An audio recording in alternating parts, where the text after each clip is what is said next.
Bueno, estamos esperando que se conecte la licenciada Katiuska Santaella, la presidenta de la Federación Venezolana de Judo, quien como todas las oportunidades que hemos tenido de abrir estos, estos pequeños cursos que estamos haciendo, nos da siempre sus palabras de salutación, ¿no? A todos los participantes que están en este Zoom del día de hoy.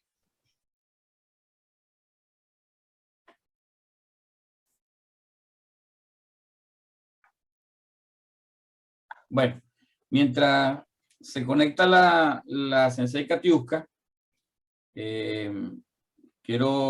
voy a hacer la introducción de nuestra invitada de hoy a las ponencias, la doctora Lilia Beatriz Barbosa Millano. Es médico cirujano egresada de la Universidad del Zulia en el año 1987, tiene una especialidad en ortopedia y traumatología, con posgrado en el Hospital Urquinonoa del Hospital Central de la Universidad del Zulia en el año 1996.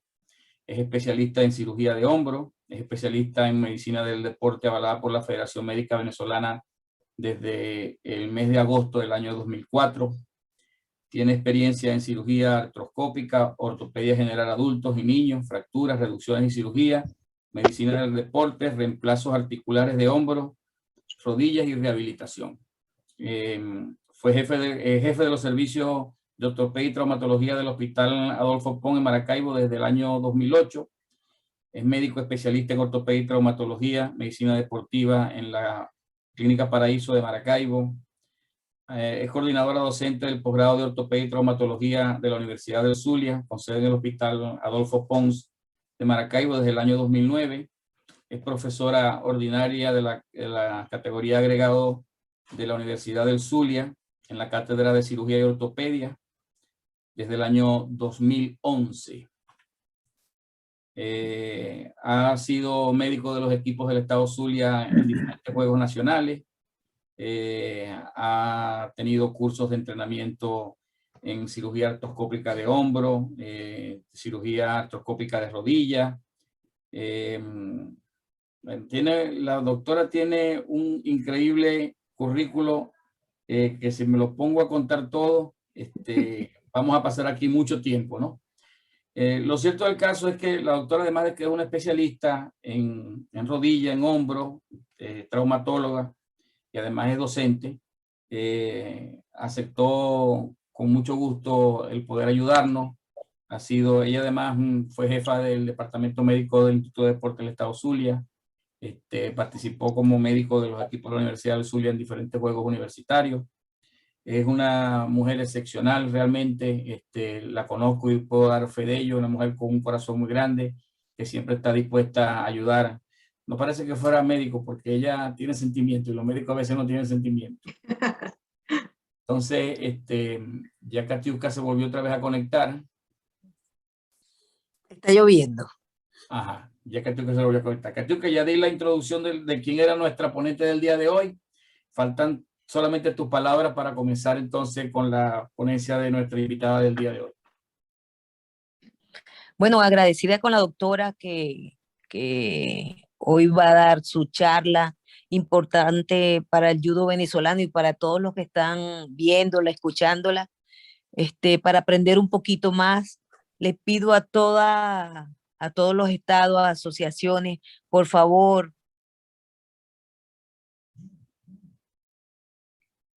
Se te fue el audio, Katiuska. Se te fue el audio.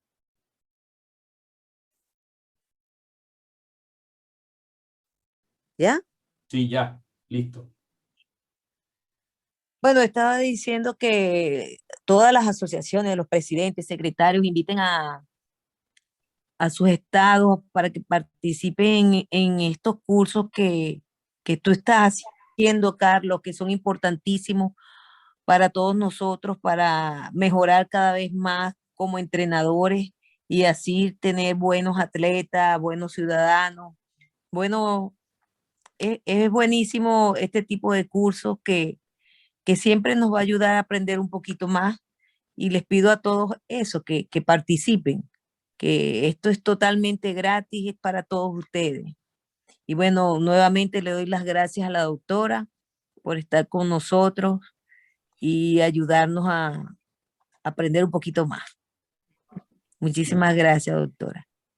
Bueno, muchas gracias por tus palabras y el llamado a nuestros entrenadores, a nuestros dirigentes, a que participen en estos cursos, pues que nos dejan muchas cosas positivas, un aprendizaje que es lo más importante, que complementa todo lo que es el trabajo en el judo. Entonces, sin más preámbulos, le doy la palabra a nuestra ponente del día de hoy, la doctora Lilia Barbosa. Adelante, mi doctor.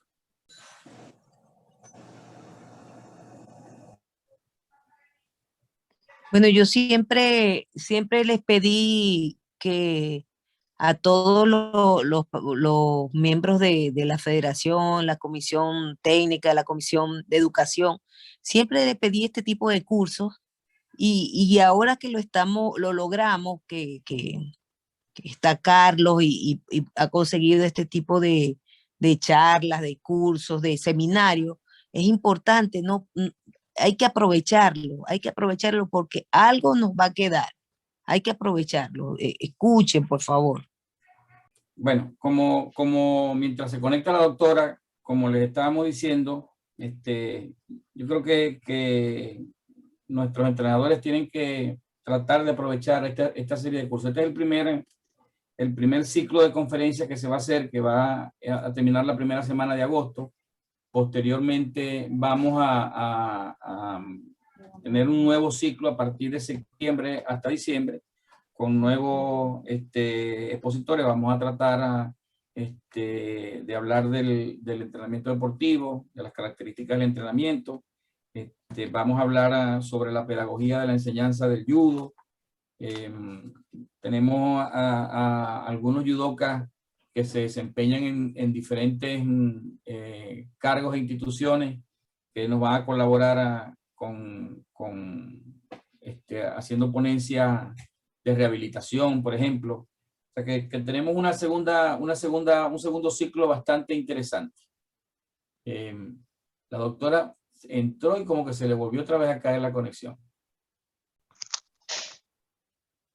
No, pero yo estoy aquí. Por favor, pueden cerrar los micrófonos. Cuando entren, cierren de inmediato los micrófonos. Ya la doctora está conectada.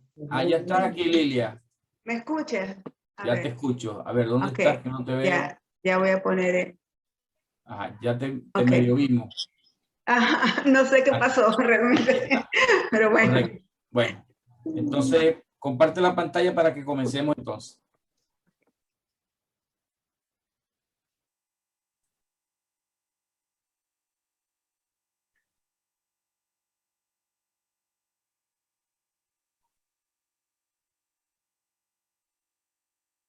Ok. Listo. Bueno, antes de comenzar, quería agradecer, ¿no?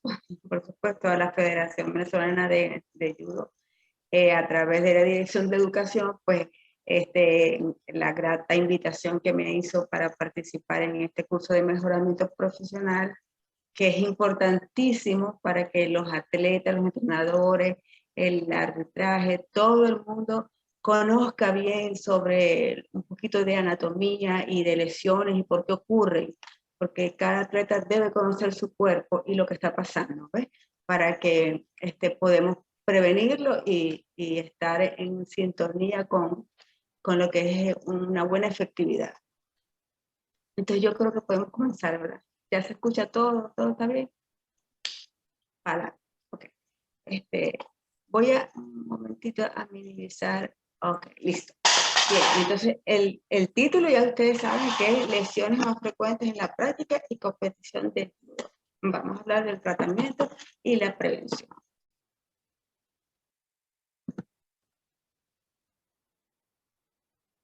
Ya va, que parece que el internet, no sé, se me vino desde Maracaibo, porque está súper lento. En la parte de abajo tienen los controles. Sí. Ok, lo hacemos por aquí, por debajo. Perfecto.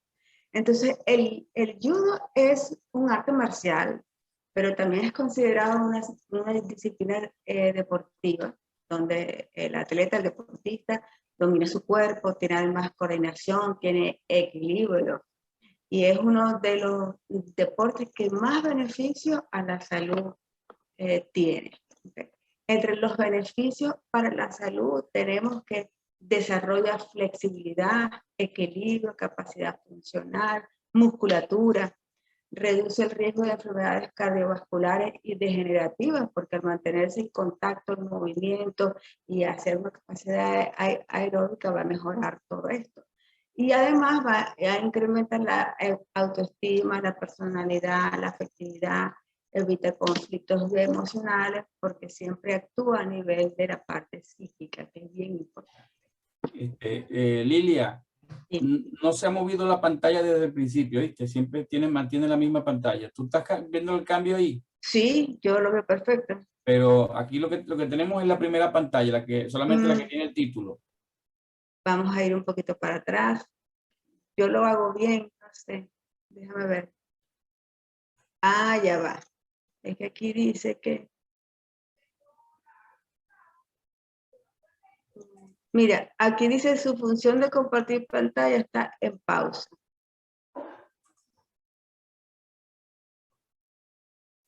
A ver, vamos a ver.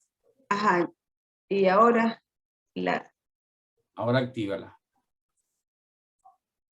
Pásala. está compartiendo, dice. Ok, vamos a ver. Pero pásala a ver si cambia para la otra. Sí, ahora sí está cambiando. Ahora se cambia. Ah, pero ya recordemos lo que dije, ¿verdad? Que el judo es un arte marcial, pero también es una disciplina deportiva, porque el deportista domina su cuerpo, la coordinación, el equilibrio, además tiene entrenamiento, tiene beneficios para la salud.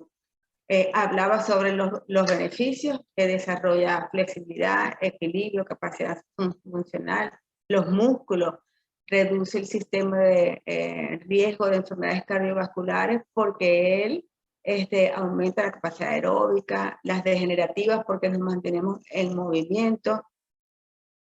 ¿Me escuchan? Perfectamente, Lilia. Ah, ok, perfecto. No, era que como están todos silenciados, dije, ¿será que? Ok, no, pero... Y además incrementa la autoestima, la personalidad, la afectividad, evita conflictos emocionales.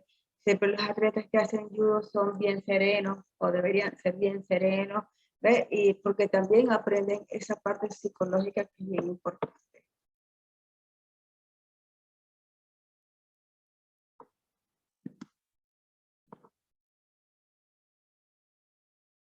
Y ahora que es que no me quiere pasar. ¿No quiere pasar la diapositiva? No. Búscala en la parte de abajo, que están los Sí. controles. Sí, la estoy buscando en la parte de abajo, pero Cuando tú pasas el ratón, se debe iluminar esa parte. no se ilumina.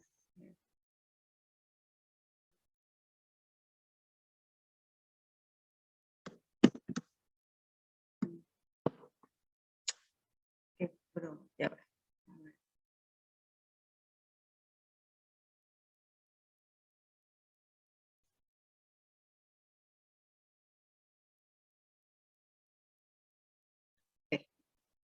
Bien, si vamos a hablar un poquito sobre las lesiones, ¿verdad? Y vamos a hablar sobre las frecuencias de las lesiones.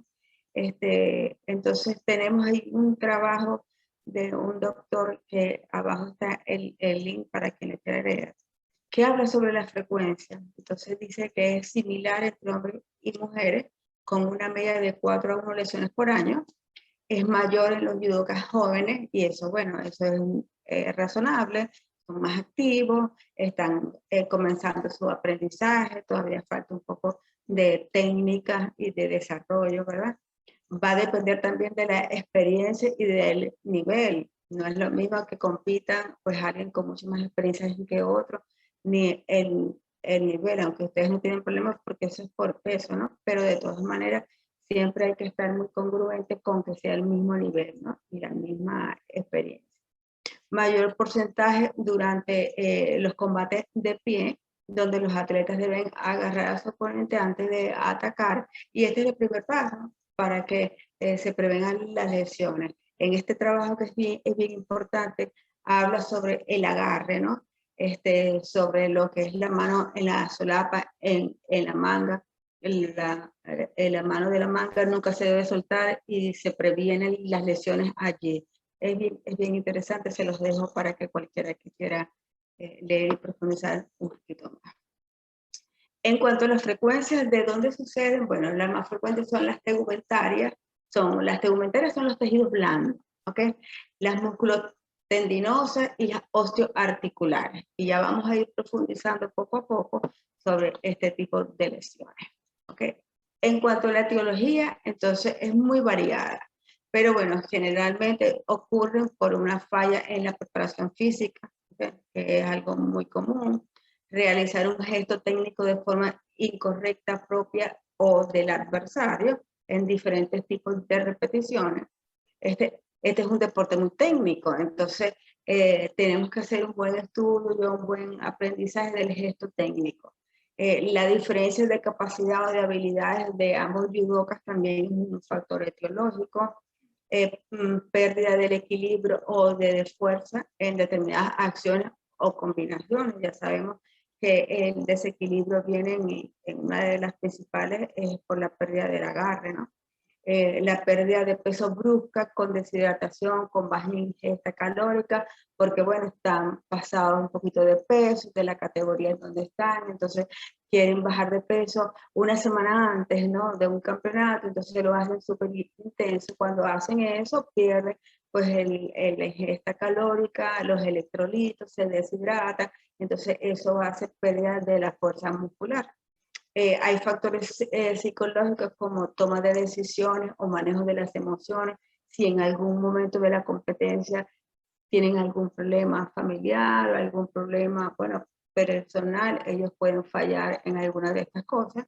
Y la falta de recuperación de lesiones previas, que es un ítem importantísimo, porque si no nos hemos recuperado de una lesión previa, pues no podemos ser efectivos al 100%. Entonces, siempre debe haber una congruencia, un triángulo entre el deportista, el entrenador y el médico para llegar a un éxito en el deporte. Y fíjense que les dejo la etiología y casi uno de los últimos tips son los accidentes. O sea, podemos tener accidentes, colisión entre judokas, pero no son los principales. Y las imperfecciones que podamos tener en el tatami o el judogi, que pues vaya a producir un tipo de lesión, ya eso es una causa extrínseca, ¿okay? al deporte en sí. Como esta práctica se realiza con los pies descalzos, hay una mayor exposición a los traumatismos directos, esguinces, luxaciones, fracturas, que generalmente ocurren en miembro inferior. Y ser proyectado contra el suelo es la situación que conduce a lesiones más graves, ¿ves? Por eso es que una de las clases primeras que ustedes siempre dan como entrenadores es los ukemi, o sea, aprender a caer, ¿ves? Es bien importante. Entonces, vamos en los niños, cuando hagamos el fortalecimiento, el aprendizaje, tenemos que, una de las primeras clases debe ser eso, y estoy segura que es así. Y entonces, bueno, las patologías en sí las vamos a dividir en varias regiones, ¿okay? Las voy a dividir en patologías más frecuentes del miembro superior. Allí vamos a hablar un poquito de interalojación de hombros, fracturas de clavícula, esguinces acromioclaviculares, la alojación de codo y los traumatismos de mano y muñeca. En las de extremidad inferior, entonces vamos a hablar de esguinces de rodilla, de fracturas del pie, generalmente de los metatarsianos y de los dedos, así se llaman los huesos que componen el pie, los esguinces de tobillo y los esguinces del medio tarso. El tarso es la parte medial del pie, que en el colegio nos habla de tarso, metatarso y dedos. El tarso medio, que es una parte de mucha estabilidad en el pie y en el agarre, ¿no? Otras patologías que también vamos a conseguir, que son lesiones graves, que gracias a Dios son menos, pero que se producen en la cabeza, patologías frecuentes en la columna vertebral, cervical y displasias del crecimiento, generalmente lumbagos crónicos que siempre se reportan, ya les explicaré por qué, y lesiones crónicas en la región lumbar y las lesiones de las orejas que también son bastante frecuentes en los deportes de combate, no solamente en judo. Bueno, entonces vamos a comenzar desde el punto de vista pedagógico, didáctico, por áreas, y les voy explicando algunos tips para reconocerlo. Entonces, cuando hablamos de lesiones en los dedos y las manos, tenemos que lo más frecuente son que se producen luxación o esguince de las articulaciones interfalángicas. Estas son las articulaciones en los dedos, es decir, entre las falanges de los dedos. Y ellas son debido al forcejeo o a la continua tensión por el agarre incorrecto de los dedos que se bloquean en el judogi. Entonces es muy frecuente ver los judokas ya adultos, ¿verdad? Con muchas deformidades en las manos, porque ello hace que se desarrollen procesos osteoartrósicos. Entonces comienzan a hacer las deformidades como las fotos que les señalo acá, ¿ves? Y generalmente son las en las articulaciones interfalángicas, que es donde sucede. Además de esto,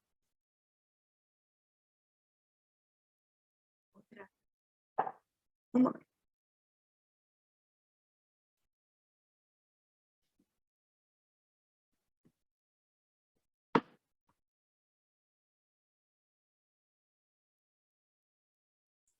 Se detuvo otra vez. No sé. Sí. No me deja. No te deja pasarla. No me deja pasar. Pero bueno, ustedes entienden que todo esto puede pasar. Por supuesto. Ay, ya va. Ya vaya. Que no sé qué. No. Ya va. Lo que podemos hacer también es que yo la active por aquí y te la empiezo a pasar yo. Yo si lo creo. deseas, Yo, sí. para que evitemos ese Sí. problema. Pero ya va. El video no se va a ver. Ya. El video no se va a ver. Ya va. Espérate. Déjame ver. Ok, yo creo que ya.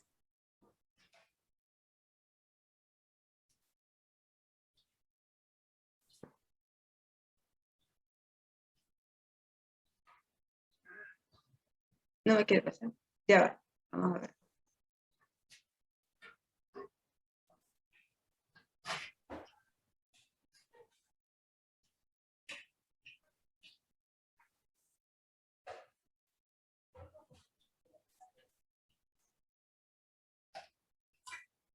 Ay, disculpen. De verdad que No te preocupes. no sé qué Que pasa. sabemos que son cuestiones que pasan.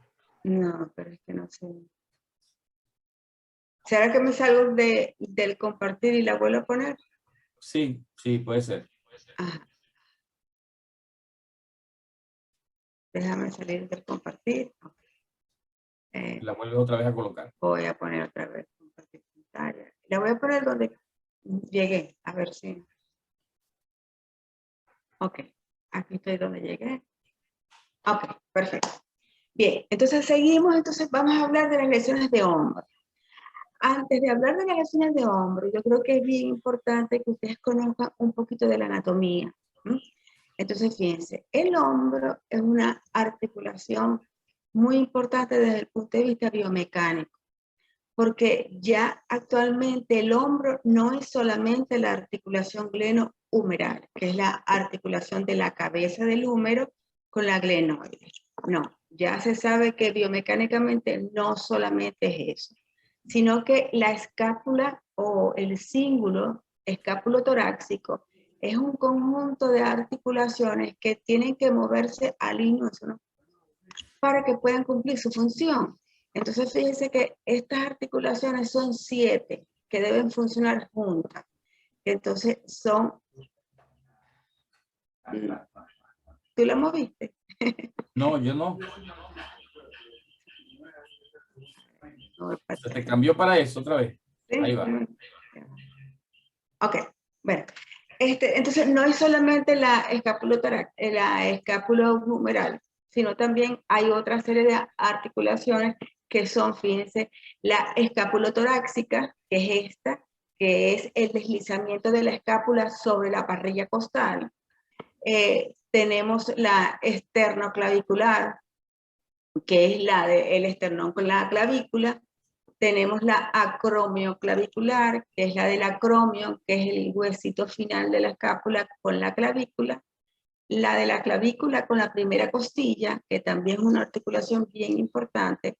Y dos articulaciones más que son articulaciones de deslizamiento, que es la articulación de la porción larga del bíceps y la articulación que se llama subacromial, que es la que pasa por debajo del acromio para ejecutar muchas funciones del hombro. Y les digo esto es porque si hay alguna de esas articulaciones que no trabaja bien, entonces el hombro está inestable. Y nosotros para el judo necesitamos un hombro estable, porque las lesiones de hombro y de rodilla son las más frecuentes. Sobre todo en algunas posiciones, algunas técnicas que se utilizan, ¿verdad? Fíjense que las luxaciones glenohumerales se producen por la resistencia al caer el defensor, que en un intento de no golpear el suelo con la espalda, porque si no pierde, ¿verdad? Entonces cae con el brazo extendido.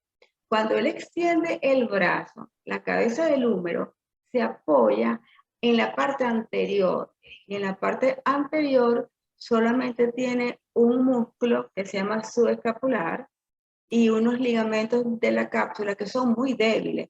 Entonces, la cabeza del húmero siempre se va a salir por ahí, siempre. Entonces, es importante saber caer, porque entonces el hacerlo en una posición con el brazo extendido me puede hacer este problema de luxación del hombro, que generalmente es una luxación anterior, por lo que ya les expliqué. Entonces, las técnicas de oceanaje van a suponer un riesgo alto de este tipo de lesión. Entonces, si nosotros mantenemos un fortalecimiento de toda la musculatura del cíngulo del hombro, no solamente la escápula humeral, sino todo, ¿no? O sea, todas las articulaciones que yo le dije. Entonces, vamos a tener un hombro estable que nos va a ayudar a poder hacer las técnicas sin lesionar. Bien.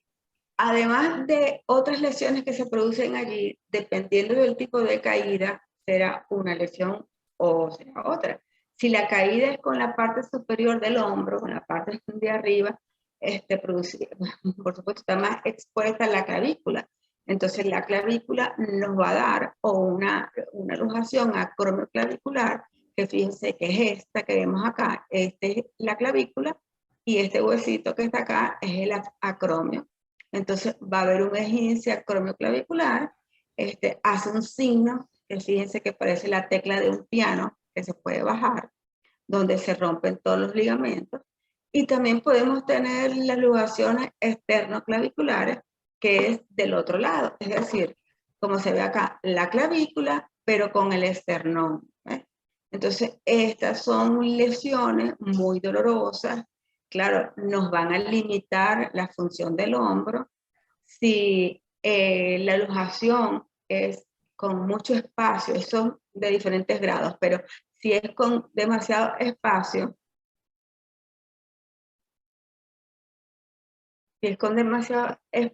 entonces eso va a tener mucho dolor, no va a poder hacer los movimientos del hombro.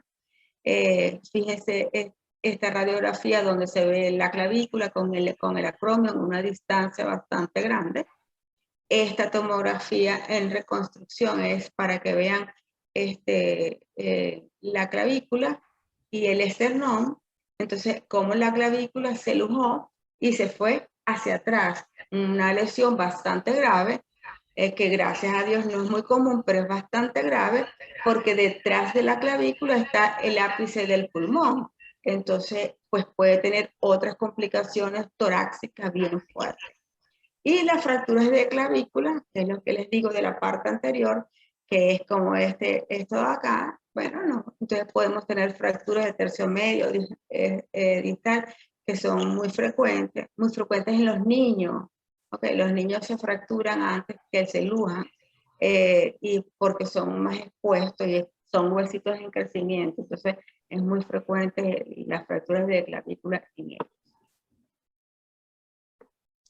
Si seguimos entonces en anatomía, en topografía, tenemos entonces el codo.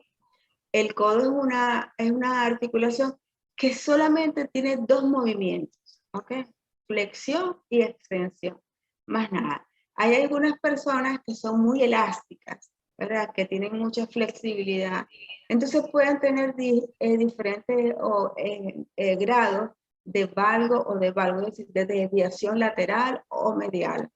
Y eso los va a ayudar porque entonces van a sopesar mucho mejor las técnicas, pero otros no. Entonces, estas luxaciones de codo, que es la pérdida del contacto, como se ve acá, van a ser causadas generalmente por defensa incorrecta en suelo y con llave.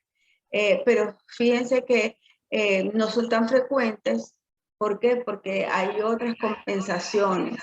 Por ejemplo, como el codo solamente tiene sus movimientos, compensa el hombro, que sí cumple con todos los movimientos. El hombro es una articulación que tiene todos los movimientos, ¿ves? Entonces va a compensar este déficit. Y eso le pasa a muchos atletas. Después tendríamos entonces la rodilla, ¿verdad? Cuando viene la rodilla, entonces yo también acá me quiero parar un poquito en anatomía, porque es bien importante que conozcan su rodilla o su anatomía. La rodilla es una articulación que solamente tiene dos movimientos, flexión y extensión. Y tiene unos grados muy pequeñitos, 5 grados, de rotación interna y rotación externa, que cada atleta diferente, si ha trabajado su flexibilidad, si ha trabajado su fortalecimiento, puede tener. Pero todos los movimientos que queramos hacer en las técnicas, en las llaves, que queramos hacer exagerando esos movimientos, no son permitidos. Entonces, los elementos estabilizadores de la rodilla se lesionan. ¿Cuáles son? Fíjense en el dibujito tenemos en la parte anterior el ligamento cruzado anterior. Se llama cruzado porque va desde el cóndilo del fémur hasta el platillo tibial de la tibia, o sea, va de un hueso a otro y es anterior. Detrás de él está el cruzado posterior, que se llama posterior y cruzado porque es lo mismo, va a la inversa, en el cóndilo medial hasta el platillo lateral. Y ellos son estabilizadores en el sentido anteroposterior. Entonces son importantísimos. Quien no tenga estabilización anteroposterior no puede caminar bien, no puede correr, no puede subir escaleras, no puede hacer nada.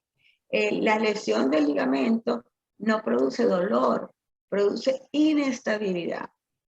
Y además hay otros componentes como son los ligamentos laterales, que por ejemplo son estos que están acá, ¿ves? El lateral va desde el fémur hasta la cabeza del peroné y el platillo tibial, y el medial, que es muy frecuente, va desde el fémur hasta la tibia. El medial, lo que le sucede es que es uno de los que más se lesiona en la técnica de judo, es uno, junto con el cruzado anterior. Y tenemos otros compuestos adentro que son amortiguadores de la rodilla, que son los meniscos, menisco medial y menisco lateral. Gracias a Dios, ellos per se solo no se lesionan, como en otros deportes, ¿no? Como en el fútbol, como en el béisbol. No, es menos, porque más cede el ligamento cruzado o el ligamento medial, ¿no? Aunque hay algunas triadas juntos, que es lesión del ligamento cruzado anterior, ligamento medial y menisco medial. Entonces, esto sí es una lesión muy grave porque produce inestabilidad severa, severa. Entonces, pues, una reconstrucción o una cirugía de este tipo de lesiones, primero, la recuperación es bastante lenta porque hay que trabajar en base a injertos. Y además, psicológicamente, siempre los atletas les da mucho temor, tienen miedo a volver. Entonces hay que trabajar mucho en la esfera afectiva, la esfera psicológica con ellos. Pero bueno, quería que conocieran un poquito de la rodilla porque es bien importante. Más adelante les voy a hablar sobre las etapas de fortalecimiento y de la preparación física, donde nosotros podemos hacer una preparación física adecuada para ayudar a evitar la lesión de los ligamentos cruzados, que es la lesión más temida.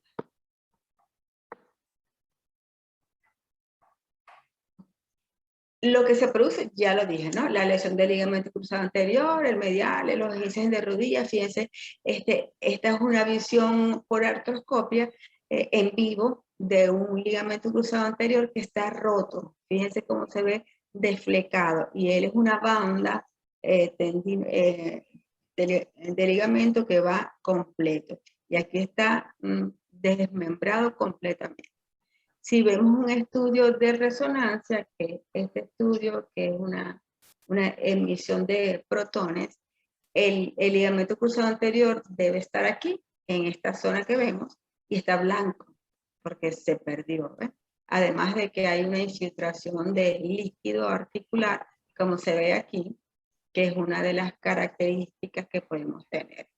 A veces es bien importante, aunque el atleta lo siente cuando se rompe el ligamento y siente enseguida que la rodilla se le va, así dice, ¿no? Se le va, es porque no hay estabilidad anteroposterior, que es bien importante.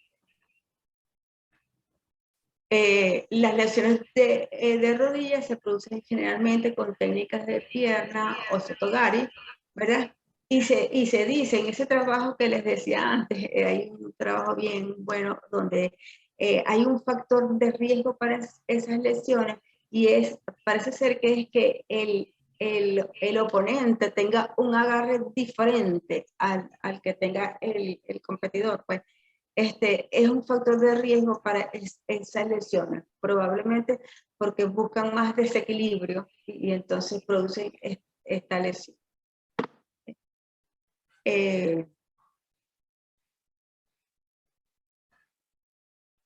Okay. Seguimos bajando, entonces vamos a lesiones de tobillo, ¿verdad? Lo más frecuente son las lesiones del ligamento lateral, les cuento. El tobillo tiene varios ligamentos, uno medial, es decir, por dentro, que se llama deltoideo, que es un ligamento muy grueso, pero muy grueso, y por fuera tiene tres ligamentos, los peroneos atragalinos y los peroneos calcáneos. Lo más importante de saber es que como el medial es bien fuerte, es muy grueso, tiene varias capas, es muy raro ver un esguince medial, es decir, que el pie gire en eversión hacia afuera. No, generalmente uno va caminando o hace algún tipo de ejercicio y se dobla hacia adentro, ¿ves? Y se lesiona son los laterales, que es una visión como tenemos acá, el hematoma que se está formando, porque hay una ruptura que puede ser parcial o puede ser total, ¿no? Generalmente los esguinces son parciales, pero ellos se producen por posiciones repetitivas en varo. O sea, este varo es hacia adentro, dobla como se ve la figura.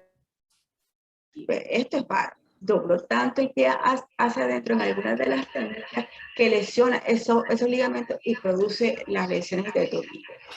Por eso es que todos los atletas tenemos que hacer fortalecimiento de los peroneos, que son los músculos que van por fuera y que dan estabilidad lateral al tobillo. No se crea que hay que darle estabilidad lateral al ligamento. El ligamento hay que reconstruirlo, hay que repararlo. Pero el fortalecimiento de su tobillo es con los peroneos, que es lo que tenemos que hacer. Fisioterapia y bueno, algunas otras indicaciones. Con los pies, entonces, tiene que ver mucho con la parada, ¿verdad? Ya dije en principio que trabajábamos mucho descalzo. Entonces, ocurren muchas fracturas y lesiones, esguinces de los ligamentos entre los metatarsianos que son, fíjense, estos dibujitos que les coloqué aquí en verdecito y en blanco, ¿verdad? Aquí se ven muchísimo mejor. Hay muchos. Y cuando se lesionan los ligamentos, eso produce inestabilidad en el pie. ¿Ves? Entonces, los atletas no tienen un buen soporte, produce dolor, a veces se acompañan de fracturas, entonces es un poquito complicada la cosa. Y es una lesión también bastante frecuente.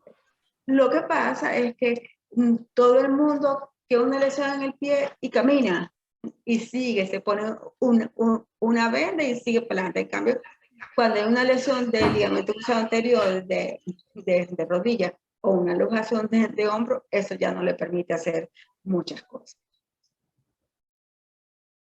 Ok. Tenemos otras lesiones, como ya dije antes, ¿verdad? Que son en la cabeza, en columna, que se producen un 70% por técnicas de proyección, ¿verdad? Las de columna cervical se producen mucho por la técnica de Uchimata, pero fíjense esta foto que les voy a colocar, porque es muy importante la radiografía esta. Cuando nosotros vemos una alineación de la columna tan recta, tenemos que sospechar que algo pasa.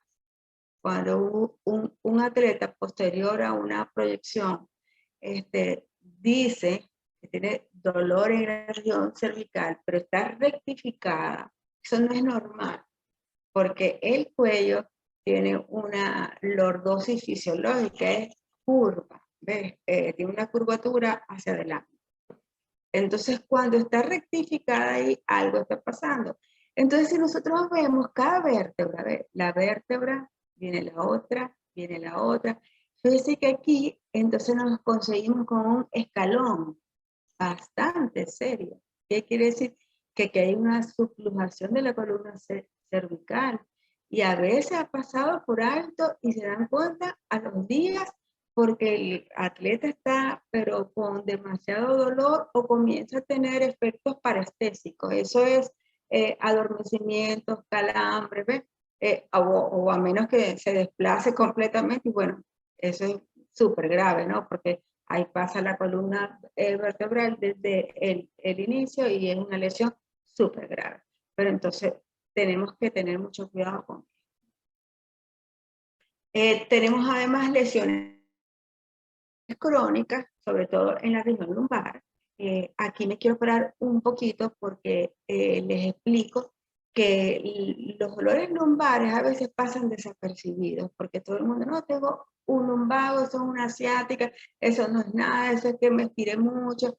No, y resulta que si nosotros tenemos una inestabilidad del core, o sea, tenemos una inestabilidad de los rectos anteriores del abdomen o de los paravertebrales, hay unas láminas en las vértebras que son las que unen la parte anterior de la vértebra con la parte posterior, que se llama par interarticular, porque además esa misma laminita es la que se pega con la de arriba. Entonces, cuando hacemos algunos tipos de movimientos giratorios o rotacionales, pero no estamos fortalecidos los músculos alrededor, esas láminas se pueden fracturar y eso es lo que se llama espondilolisis. Y cuando se fractura la del otro lado, entonces ya hay dos, ¿verdad? Entonces ya quedó inestable, entonces se produce lo que está escrito ahí, que es una espondilolistesis, que es el desplazamiento de la vértebra. Entonces fíjense, aquí hay una vértebra, aquí hay otra vértebra. Miren cómo esta vértebra está mucho más adelante que esta está por detrás, ¿ok? Y esto está. Y hay atletas que tienen esto sin sintomatología, sin nada, sin dolor. Tienen un dolor mínimo, no, ese es un lumbar, un dolor crónico. Y cuando le hacemos la radiografía, nos damos cuenta que tienen una espondilolistesis. Esto es grado 2, de 2 para 3. Entonces, ellos pueden causar inestabilidad. Entonces, mucho cuidado con esas lumbares que se las llevamos a que, no, lo que pasa es que me paré difícil, hice una tensión, una contractura muscular, y se nos olvida que pueden pasar otras cosas más que las técnicas son un poco fuertes a veces, ¿no? Las lesiones en las orejas, que ustedes las han visto en todos los deportes de combate, son súper frecuentes. Hay hematomas allí, y hematomas que a veces no los drenamos, se van calcificando, entonces comienzan y son característicos. Hay algunos atletas que me dicen, no, mientras más tengo mis orejitas de coliflor, más he luchado. No es el deber ser, ¿no? Pero cuando comenzamos así, fíjense la lámina del lado izquierdo, aquí comenzó con el hematoma. Sencillamente está la equimosis allí, pero todavía no tiene el daño a nivel del pabellón auricular. Entonces tenemos que estar bien fijos con esto. Entonces fíjense, con estas lesiones, que el judo tiene una gama de lesiones amplias porque es un deporte de contacto, tenemos que ser muy precisos con la prevención, porque el éxito de un buen deportista es la prevención de sus lesiones. Entonces, fíjense, tenemos que hacer un entrenamiento dirigido y programado. Eso es lo más importante. Tener un buen entrenador, un buen preparador físico, alguien que nos oriente, que nos lleve una preparación adecuada, íntegra, con un sistema de entrenamiento. Tenemos que practicar un buen calentamiento previo a los entrenamientos y a los combates. ¿Por qué les comento esto? Porque muchas veces llegamos tarde al entrenamiento y bueno, no, llegamos tarde, nos van a regañar, ya vamos a hacer esto, vamos a hacer lo otro, y no calentamos bien, no hacemos un estiramiento, y la musculatura que viene sin estirar no ha logrado el rango fisiológico normal para compensar la articulación. Entonces tenemos que ser muy precisos con eso. Además de eso, tenemos que realizar ejercicios de estiramiento muscular y flexibilidad articular. Eso es lo que nos va a garantizar que las articulaciones que tienen poco rango de movimiento, porque hay algunos atletas, pacientes, que desde el punto de vista biomecánico y fisiológico tienen acortamiento de la musculatura. Entonces, ese acortamiento lo podemos trabajar, pero tenemos que ser muy disciplinados con la fisioterapia. Siempre pongo ejemplo de pacientes, atletas que tienen acortamiento de los isquiotibiales, que son los músculos que están por detrás, ¿verdad?, del muslo. Entonces tienen muy buenos cuádriceps, van al gimnasio, hacen mucho ejercicio, tienen muy buenos cuádriceps, pero los isquiotibiales se olvidan y entonces están cortos. Entonces unos isquiotibiales cortos me da dolor de espalda, me da lumbalgia, me da lesiones de la rodilla, me da lesiones condrales, porque no hay un sincronismo adecuado. Entonces el fortalecimiento y el estiramiento es importante para la flexibilidad articular, para evitar las lesiones. Una hidratación y una alimentación adecuada. ¿Por qué? Porque tenemos que alimentarnos con el pool completo de alimentos, de carbohidratos, proteínas, grasas también. Tenemos que saber qué tipo de alimentación vamos a consumir antes de la competencia, en los entrenamientos, después de los entrenamientos. No podemos, como no estamos en competencia, comer muchísimo, pura comida chatarra, entonces subir de peso, y cuando llegue la competencia, 2 días antes, entonces no comemos nada, nos metemos en el sauna, vamos a bajar de peso. Claro que vamos a bajar de peso, porque el 80% de nuestro cuerpo es agua, y ustedes se meten a un sauna y sudan y se ponen a trotar con los trajes, esos plásticos, por supuesto, van a bajar de peso, pero van a bajar de peso a expensas de deshidratación. Entonces ahí viene el problema cuando viene la competencia, cuando viene el entrenamiento fuerte. Entonces hay que ser muy disciplinados para tener éxito. Tenemos que hacer potenciación muscular, general, específica de cada área que se predisponga a la lesión. La estabilización del core. Mire, el core es un apartado funcional, ¿no? Es un sistema funcional que está muy de boga ahorita y todas las articulaciones dependen de él, que es todo el núcleo central del cuerpo que tiene que fortalecer. Todos, los transversos, los oblicuos, los pectorales, los glúteos, los transversos, el recto anterior del muslo, cuando hablamos arriba, el trapecio. ¿Por qué? Porque si el core, el núcleo central de nuestro cuerpo está fuerte, está elongado, él es capaz de suplementar las articulaciones distales, es decir, la del miembro superior y la del miembro inferior. Y eso va a hacer que tengamos menos lesiones. Entonces es bien importante, sobre todo en el judo, que hay mucha técnica, que hagamos una buena estabilización del core. Realizar programas específicos de prevención para lesiones de judocas que tienen riesgo.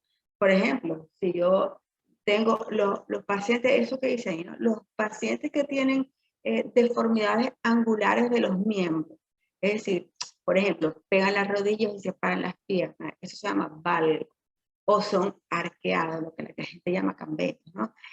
Eso se llama yellow bar. No es que no podamos hacer deporte, es que no podamos hacer el judo. Pero esas deformidades angulares en las técnicas nos va a traer problemas, porque entonces el rango de movilidad que pudiera tener una articulación con el ligamento va a estar restringido. Pues entonces tenemos que trabajar el core para ayudar a fortalecer y que nos dé más amplitud de movimiento, y tenemos que hacer un fortalecimiento súper preparado de la rodilla para que esa rodilla me compense la desviación. Claro, depende del tipo de desviación. Para eso están los médicos en el deporte, para que hagan una buena valoración previa a la actividad deportiva y saber si tiene todas las condiciones idóneas para ese deporte. Ok, además, entonces, el aprendizaje correcto de las técnicas, las llaves, las caídas, los bloqueos, es una de las cosas principales que tienen que aprender, ¿verdad? Porque es muy técnico, este deporte es muy técnico. Y por eso es que es bien importante comenzar desde la semillita, ¿no? Desde los niños, desde los jóvenes, pues hacer poco a poco, fomentarlos, y hacer una preparación física y la técnica adecuada. Además, conocer y hacer la forma correcta de realizar acciones técnicas más peligrosas. O sea, cada vez vamos aprendiendo más. Qué lindo. Cada vez vamos aprendiendo más, ¿ves? Y hacer técnicas más peligrosas, más fuertes, ¿verdad? Saber caer, saber comportarse, saber tener el agarre, nunca perderlo. Que eso es también muy importante. Okay. La educación para el control y la pérdida de peso. Tenemos que también tener un nutricionista deportivo, porque esto es un trabajo de un equipo multidisciplinario. El éxito es de un equipo multidisciplinario que nos ayude y nos colabore. Entonces, un buen control, si en verdad aumento de peso, vamos a trabajar, porque yo estoy en mi categoría de tantos kilos, entonces nosotros tenemos que hacer una preparación idónea para eso. Además de desarrollar sistemas de recuperación adecuados posterior al entrenamiento, posterior a las competencias. Entonces, terminó el entrenamiento y bueno, vámonos. No, ya vamos a recuperar. ¿Okay? Vamos a hacer estiramientos de recuperación. Los días de menor carga, podríamos hacer algunos masajes de relajación para tratar de eliminar todo ese ácido láctico que se retiene en el músculo. Vamos a hacer estiramientos. Entonces tenemos que trabajar también con eso, ¿no? Y vigilar, fíjense que ya esto es casi lo último. Pero bueno, además también tenemos vigilar el correcto estado del yoga, del dojo. Los tatamis, las paredes, si están dañados, si algo pasa, o sea, todo eso, pero entonces ya ahí está el entrenador, los operativos, todo tiene que estar pendiente de que todo funcione y que sea excelente para ellos, ¿no? Extremar la labor del arbitraje, ¿verdad? Sancionando los gestos peligrosos. Todo es una competencia, una disciplina, pero no podemos hacer daño, ¿no? Sino con técnica. Y vigilante de todo esto. Entonces, fíjense, conclusiones que me gustaría que se llevaran a casa y que profundizaran un poquito más, tal vez, ¿no? Yo sé que el judo es un deporte que ofrece grandes beneficios a la salud. Por lo mismo que he dicho toda la conferencia, porque es muy técnico, porque trabaja la esfera psicológica de las personas, porque les enseña las disciplinas, y eso es importantísimo. El conocimiento y la aplicación de todas estas medidas de prevención de lesiones durante el entrenamiento y la competición nos llevan al éxito. Entonces, un atleta debe conocerse, un atleta debe conocer las lesiones, debe conocer un poquito de anatomía, debe conocer cómo hacer la preparación y cuidar las articulaciones, que es bien importante. Y hay un equipo multidisciplinario que es un triángulo que es importantísimo, que es el médico, el entrenador y el deportista. Esos tres tienen que trabajar en conjunto, siempre juntos, y se les agrega otro equipo, ¿no? Se le agrega mucha más gente, el nutricionista, el psicólogo, el preparador físico, el kinesiólogo, pero siempre tiene que estar el equipo ahí para que tengamos el mejor de los seis. Y bueno, la última recomendación que les doy es que el éxito en el deporte está en la prevención. Hay atletas excelentes y tenemos una muy querida que ha sido una atleta, yo creo que de las mejores que yo he conocido, que es Flor Velázquez. Y Flor no se lesionó nunca, no sé, nada, o sea, una atleta muy disciplinada, bien importante. Y le envío siempre cariños y saludos de donde estoy, porque es un ejemplo de atleta. Y no me queda más que agradecer la oportunidad. Quiero aprovechar para felicitar a nuestras atletas tan lindas que fueron al Campeonato Mundial de Hungría y que hoy la licenciada Katiuska nos dice que mañana van por equipo, así que vamos a desearle la mayor de la suerte. El simple hecho de estar allá, de representar a Venezuela, ya es un premio súper bueno, ganado. Tengo otras fotitos allí de las selecciones.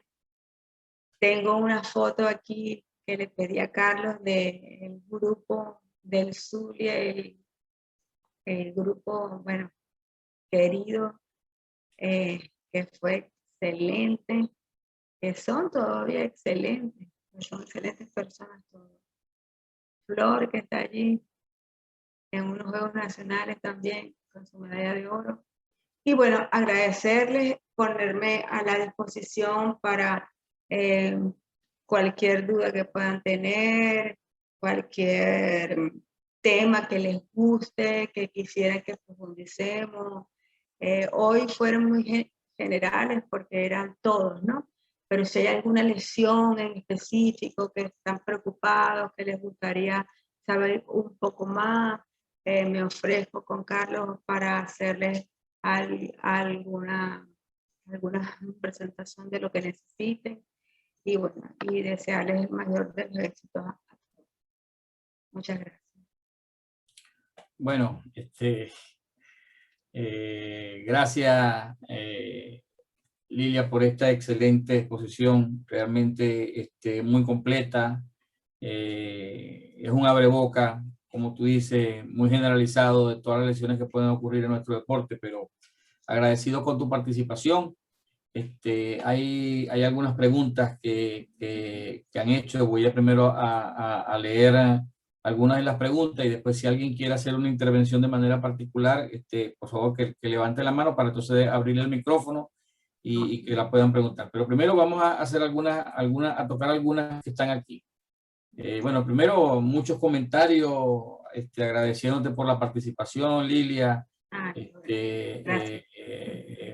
De muchas personas que están aquí, el Sensei Luis Jiménez, Dorian Varela, Jesús Rodríguez, Noel Vidal, que tiene una pregunta, Noel, que dice, una pregunta a la doctora Lilia: cuando el atleta le da calambre muscular, he visto que da de dos formas. Primero, cuando el atleta tiene tiempo sin entrenar y tiene un mal entrenamiento, y segundo, cuando ya tiene un tiempo estimado de entrenamiento, 2 meses, y también en menos proporción le da calambre. ¿A qué se debe esta lesión y cómo se podría mejorar para tratarla? Ok, mire, eso es bien importante y me encanta esa pregunta, porque es muy frecuente y no solamente los atletas, ¿no? Las personas también, ¿no? Mira, los calambres se originan, yo una vez hice un post sobre eso, se origina primero por deshidratación, por acúmulo de ácido láctico, que es de fisiología del músculo. Estamos trabajando. No hay los requerimientos necesarios, ¿ok? Antes de entrenar tenemos que hidratar. Y en el transcurso del entrenamiento hay que hidratarse también. Porque entonces empieza a perderse electrolitos, sodio y potasio. Y esos electrolitos hacen un intercambio en la membrana muscular. Y cuando se pierden, porque los hemos perdido por el sudor, por el esfuerzo físico, por el cansancio, entonces se pierde el tono del músculo. Y entonces el músculo empieza a producir esas contracturas intermitentes, acíclicas, que son los calambres. ¿Qué debemos hacer? Fíjate, lo primero que debemos hacer es pararnos y hacer un estiramiento del músculo sostenido, ¿ves? Entonces, por ejemplo, vamos a suponer que son las batatas, ¿no? La región de los gemelos, que es lo que comúnmente la gente empieza con los calambres. Entonces, acostamos al atleta, elevamos el miembro inferior y el dorso del pie lo llevamos hacia la rodilla. O sea, vamos a llevar el pie hacia la rodilla. Si estamos así, pues así. Lo llevamos hacia la rodilla, ¿ok? Sostenido, porque tenemos que fatigar al músculo para que él deje de hacer esa fibrilación. Entonces, al fatigarlo, él va a mejorar y va a pasar. Cuando eso suceda, entonces vamos a comenzar a darle unos masajes.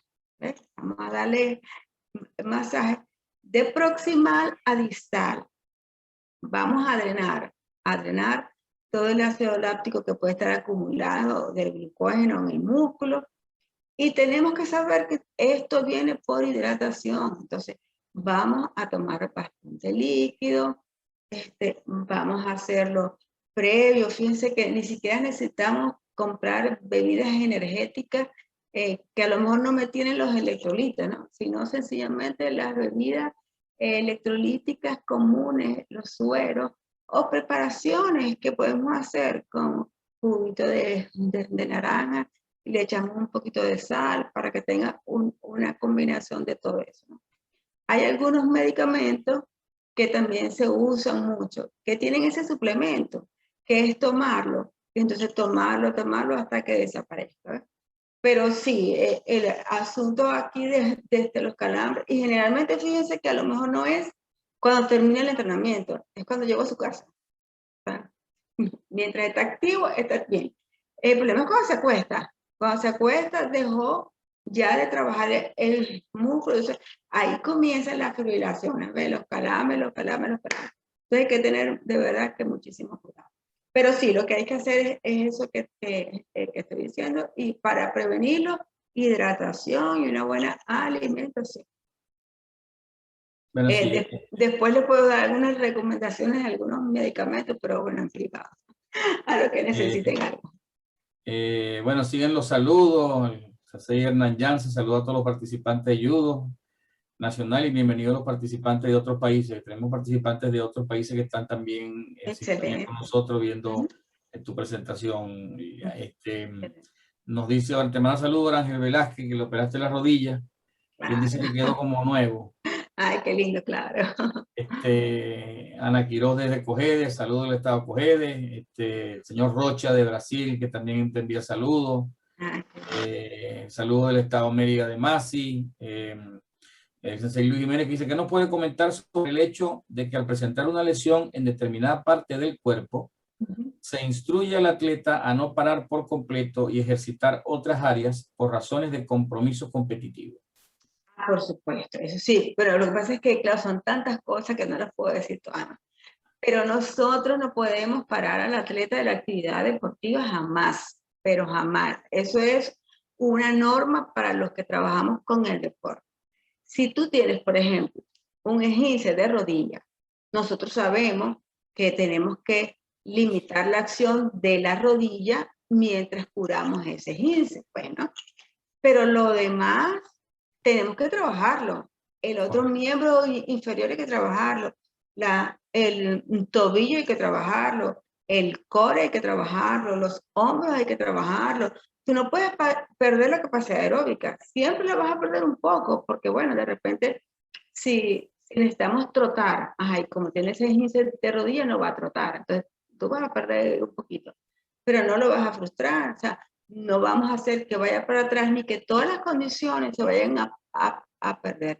Jamás. Solamente vamos a limitar la acción de la articulación lesionada. Y con todo y eso, no lo paro. Con todo eso, no lo paro. Tiene un esguince de rodillas, yo le puedo poner su inmovilizador especial, pero hago terapia en esa rodilla, de una vez. Entonces vamos a fortalecer el cuádriceps, el recto anterior, los bastos, los isquiotibiales, no lo podemos parar. Pero es así, no lo podemos parar. Aquí hay otra pregunta de Henry Aguiar, que él dice que cuando él pregunta cuando se saca el líquido de la rodilla, ¿qué consecuencia trae después que ese hecho ocurre? ¿Esto trae alguna consecuencia, el extraer el líquido de la rodilla? No, lo que pasa es que el líquido articular, que es un líquido sinovial, es normal en la rodilla, pero es normal una cantidad de 1 a 3 cc. Es para lubricar, ¿ves? Porque el cartílago articular trabaja por inhibición con el líquido. Cuando hay un proceso inflamatorio, X, ¿por qué? Porque se golpeó, se cayó, tuvo una lesión de ligamento, tuvo una tendinitis, tuvo una lesión del menisco. La rodilla responde con un exudado inflamatorio exagerado, pero es una respuesta compensatoria a la lesión. Entonces, claro, cuando ya es mucho el líquido, por ejemplo, 30, 40, 50 cc, entonces, y la rodilla se distiende, como la foto que les puse de la rodilla, ¿no? Que está bastante edematizada. Los neurotransmisores comienzan a sensibilizarse por el líquido y comienza a haber dolor. Entonces, tú tienes que retirar el líquido para aliviar el dolor, porque eso es como una vejiga que tú llenas. Lo llenas y está a tensión. La cápsula articular, que es una membrana que recubre por dentro la articulación, tiene unos mecanorreceptores muy específicos que comienzan a producir dolor. Entonces, nosotros tenemos que drenar para aliviar el dolor. Claro, ya en el deporte es diferente a cualquier persona. Si uno examina al atleta y hay un derrame articular leve, ya uno por experiencia sabe. Uno dice, no, aquí no hay más de 5 o 6 cc. No lo dreno. Sencillamente le hago ejercicio de fortalecimiento del cuádriceps, de tensor de la sinovial para que la sinovial se tense y se reabsorba ese líquido y podamos mejorar. Pero si vemos que están los fondos de saco de la rodilla, esos son unos espacios que están allí, ¿no? Que así se llaman, que están llenos. está abombado eso, está lleno esos espacios, el dolor es inmenso, eso no se le va a quitar con nada, entonces hay que drenarlo. Eso no tiene ningún problema. El problema es que cuando se drena hay que colocar un tipo de vendaje antiedema, que es para que haya una presión en la rodilla y no vuelva a drenar. ¿Por qué? Porque como hay un proceso inflamatorio, si no hacemos nada, al otro día se vuelve a llenar. Entonces el paciente dice, pero bueno, me la drenaron, está otra vez igualita. Claro que está otra vez igualita, porque no le hicimos ningún medio físico para evitar eso. Para eso está el fortalecimiento, el cuádriceps, que se contraiga, que se mueve. Hay un músculo muy profundo debajo del el cuádriceps que se llama tensor de la sinovial, y ese es el que lo tensa. Vamos a trabajar ese músculo para que se tense la sinovial y no vuelva a drenar el líquido. Pero todo depende de cada paciente. Hay algunos que yo no los dreno porque sencillamente es poco, ya uno sabe, es poco y bueno, vamos a hacer ejercicio. Pero cuando están los fondos de saco llenos, que hay mucho, a veces sacamos 100 cc, imagínense. Lo normal es 1 a 3 y hay 100 cc. ¿Quién vive así? Nada, hay que drenarlo. Hay que drenarlo.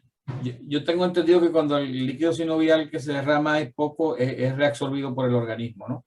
Y, Sí, y cuando es mucho, tiene un problema que ese líquido se puede infectar también y entonces va a traer claro. otro tipo de problemas ahí dentro de la articulación. Claro. Lo que pasa es que hay dos tipos de líquido. El sinovial, y tú vas a hacer un drenaje, por ejemplo, y es un líquido claro, citino, que es lo normal, inflamatorio, pero puede ser un líquido hemático y es sangre. Tiene sangre. Entonces, y es sangre porque te golpeaste y se rompió el ligamento y el ligamento sangró. Entonces, claro, ahí es peor porque la sangre, si no se reabsorbe, que es difícil, pues se va a infectar. Entonces, sí, eso es otra clase.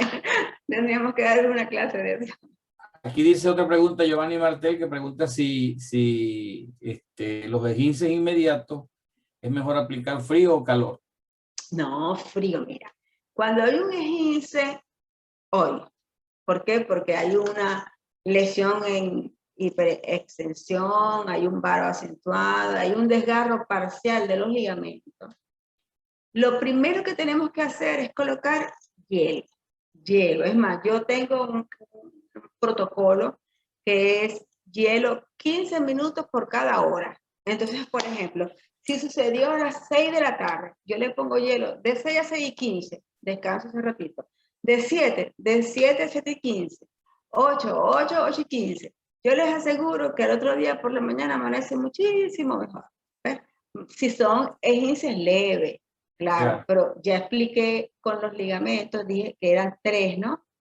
Si tú te rompes todo el primer ligamento, ya la cosa cambia porque hay una inestabilidad anterior, ¿ves? Entonces, pero eso lo sabe uno por clínica, ¿no? Hay esguinces muy dramáticos, ¿no? En el sentido de que tienen el abombamiento, pero uno le coloca hielo, le coloca hielo todo, es más, yo se lo coloco el hielo por 48 horas, 15 minutos por cada hora por 48 horas. Así es sencillo. Y al tercer día ya comienzo con el contraste, con calor y frío, porque ese calor y frío me va a ayudar a reabsorber el líquido. El líquido. Se cambia el umbral de la membrana y entonces empieza a drenar el líquido. Pero los primeros 2 días, puro hielo. Y eso es efectivo. Bueno, otra de las preguntas que hacen aquí, un comentario que se ven en muchos casos, que calentamiento de ejercicio del codo y de rodilla, se hacen movimientos que aunque esos miembros tienen solamente movimientos de extensión y de flexión, hacen movimientos circulatorios cuando están haciendo el calentamiento, ¿no? Él dice que entonces eso no tendría ningún sentido. Pero eso ya va, pero pero el movimiento, lo que pasa es que yo lo entiendo lo que él me quiere decir. Sí, yo también. El movimiento circulatorio es compensatorio de otra articulación. Mira, si yo tengo mi codo aquí, yo solamente puedo hacer esto y un poquito hacia abajo y hacia abajo. Pero si yo quiero hacer circulatorio, yo lo puedo hacer circulatorio así, Con el así, hombro. con el hombro, exacto, compensando, compensando. Pero el codo no puede hacer ese movimiento, no, para nada. El único movimiento, lo que pasa es, claro, son muchísimas cosas, ¿no? El antebrazo es un segmento que es considerado una articulación, ¿ves? ¿Por qué? Porque el antebrazo tiene dos movimientos propios que se llama pronosupinación, que es cuando hacemos, a ver si me ven en la cámara, hacemos, a ver, hacemos así y hacemos así. Hacemos así, ve, o sea, la mano mira hacia arriba y la mano mira hacia abajo. Entonces, ese movimiento es un movimiento propio del antebrazo. Para que eso suceda, el codo tiene que estar íntegro y la muñeca también. Pero el codo tiene que estar en flexión. O sea, no movemos el codo. Y entonces hacemos la pronación y hacemos la supinación. Y es considerado una articulación porque si tú no haces ese movimiento, no puedes abrir la puerta. No puedes abrazar a alguien con gusto. No puedes agarrar una tacita de café y llevártela a la boca, porque este movimiento no lo hace. ¿Ves? Imagínate en judo que no lo hagas, peor, o sea, te lujas, ahí se ve que te lujas. Pero no es el movimiento de la articulación del codo, por ejemplo, no, es compensatorio. Aquí hay una pregunta sobre las lesiones en los dedos que hace Daniel Zavala. El doctor usted habló de lesiones en los dedos de la mano y que son producto de malos agarres. Él piensa que también son debido a los rompimientos de los agarres. Evidentemente, Daniel, que más son por los agarres que por los rompimientos que por los agarres. ¿Qué medidas podemos tomar para evitar esas lesiones? ¿Y qué opinión tiene usted acerca de los adhesivos en los dedos? Déjame. Bueno, es que yo lo dije ahí. O sea, al principio en esa lámina la pueden revisar. Dice que hay luxaciones, que los frecuentes son luxaciones y lesiones interfalángicas. A que esas luxaciones son debidas al agarre inadecuado, persistente, de alguna manera más tensa que de otra. El vendaje, el de los adhesivos, esos son vendajes protectores. Está bien. O sea, todo lo que sea, igual que, no recuerdo ahorita, si a ustedes les permiten en los tobillos, vendaje. ¿Sí? De Brasil te hace una pregunta, Sidney Olinto, que él dice que la mayoría de los atletas se lesionan las rodillas. Entonces, ¿cómo podemos fortalecer esta región para prevenir menos lesiones, o sea, para prevenir las lesiones de rodillas? Importantísimo. Mira, lo primero que tenemos que hacer es fortalecer el cuádriceps. Bien. Y no olvidarnos del isquiotibial, porque los isquiotibiales tienen que trabajar en sincronismo con el cuádriceps. Si no, estamos mal. Ok, bueno, empezando por ahí. Segundo, tenemos que fortalecer el core. ¿Por qué? Porque dentro del núcleo central están los glúteos y está el recto anterior del muslo. Y el recto anterior del muslo forma parte del cuádriceps. El cuádriceps son 4 músculos, por eso es que se llama cuádriceps. Vasto interno, recto anterior y el crural.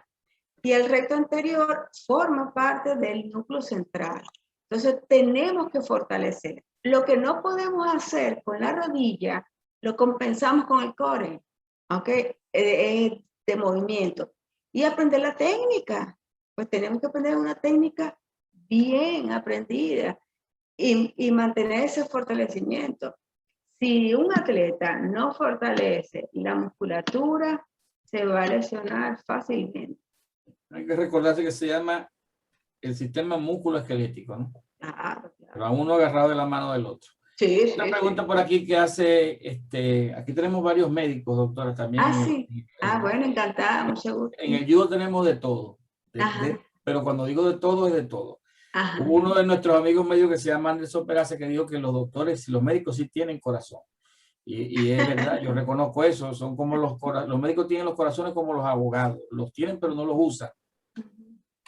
Así es. Lo que digo con esto de no tener corazón, me hago que decir que para un médico es muy difícil demostrar a lo mejor su dolor o su preocupación ante un paciente, porque el doctor tiene que mostrar siempre una actitud de optimismo, quizás, y no expresar sus sentimientos, porque eso también pondría muy mal a los pacientes en caso de que haya algún tipo de problema. Ever pregunta si, salud doctora, cuando hablamos de estiramiento, ¿es recomendable antes o después del entrenamiento? Ya que he escuchado por fisioterapeutas que hacerlo antes de entrenar puede traer lesiones. Claro, claro, porque lo que sucede es que antes de entrenar, está el músculo frío, o sea, como quien dice, ¿no?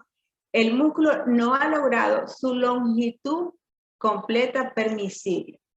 Explico algo. La longitud, por ejemplo, de mis cuádriceps, y yo soy judoka, resulta que yo los puedo estirar normalmente 50 centímetros. ¿Ves? Ese es el rango de longitud.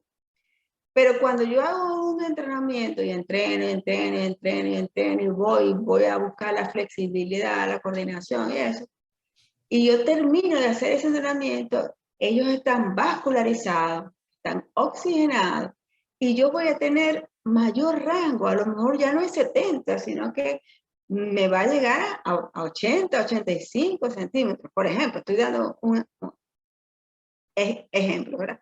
Entonces, cuando terminamos, nosotros tenemos que hacer esos estiramientos para liberar todas esas sustancias tóxicas que quedan ahí de la degradación del glucógeno que debe ir saliendo, ¿verdad? Y antes de entrenar, tenemos que hacer calentamiento.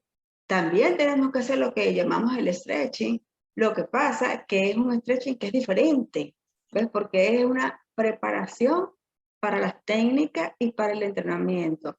El segundo es, ya lo terminamos, el segundo es de elongación, de descarga muscular, que también se llama de descarga muscular. Lo que no podemos hacer, por ejemplo, es que yo llegué de la calle, no he hecho nada y quiero ponerme a hacer estiramiento muscular y lograr de 70 a 90 en una flexión. Eso no lo podemos hacer porque el músculo no está preparado para eso. Esa elongación es gradual.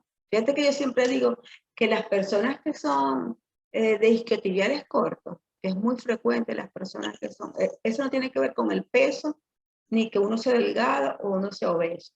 No, eso es una condición genética del músculo. Entonces, eso se puede preparar, eso se puede hacer, eso se puede estudiar.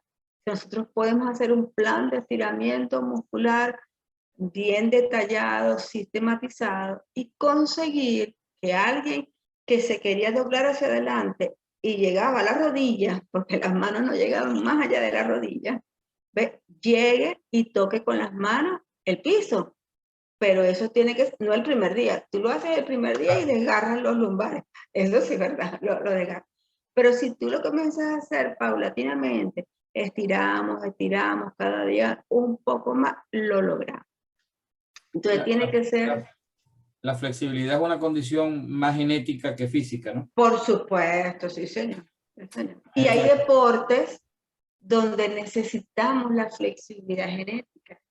Ahí es donde vienen las fibras, tú sabes, las fibras de reacción rápida, las fibras de reacción lenta, los que son, porque, por ejemplo, en otro deporte, ¿no? Es ejemplo solamente, porque los velocistas tienen un tipo de fibra y los que corren fondo tienen otro tipo de fibra.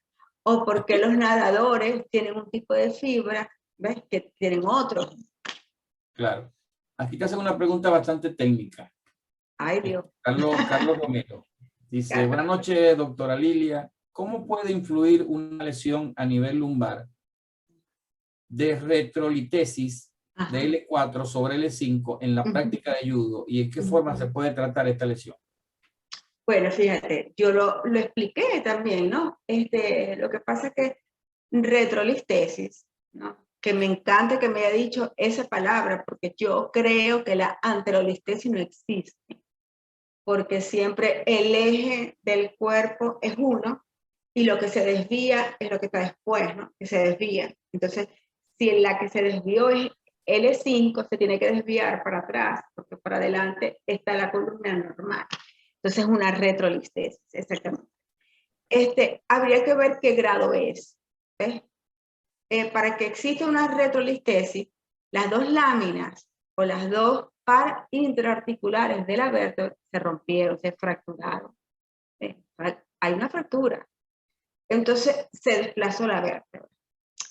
Y eso tiene varios grados. En realidad tiene el grado 1, 2, 3 y 4. Y depende del porcentaje de la vértebra de la cual se desplaza. El grado 1 es 25, el grado 2 es 50, el grado 3 es 75 y el grado 100 es total. Pero hay pacientes de pacientes. Hay pacientes que yo he tenido con un 25% y no lo toleran porque tienen mucho dolor. Pero hay otros pacientes que tienen 75 y están como si nada pasara. Mira, te voy a dar un ejemplo a Carlos, ¿es que se llama el que preguntó? Sí, Carlos. ¿Carlos qué? ¿Romero? Carlos Romero, sí. Ah, lo estoy viendo aquí. Es casualidad que está la foto. Ajá, ajá. Fíjate, por ejemplo, yo tuve una atleta es de salto triple, con una espondilolistesis grado 1. Y bueno, no vas a poder hacer, ya va, un momentito. Es grado 1, tiene un 25%, ¿ves? ¿Qué significa eso? Que si le trabajamos el core y le trabajamos los abdominales bien, los dorsales, al principio le podemos poner una faja de soporte lumbar y una buena fisioterapia y mantenemos la musculatura indemne, probablemente no va a avanzar y hace una cicatrización y no avance. Y ella volvió a su deporte, cuando todo el mundo pensaba que no. Pero por eso te digo que es dependiendo de cada atleta, o sea, de cada morfología del atleta, hasta psicológicamente, ¿ves? El que se derrumba porque tiene una lesión es más difícil hacerle ver que puede, ¿no? El deporte es maravilloso.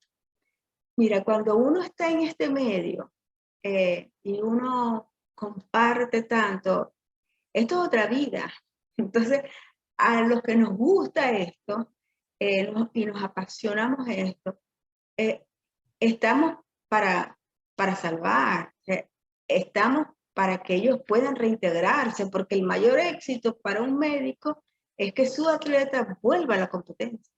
Entonces vamos a tratar todos los medios para que eso suceda.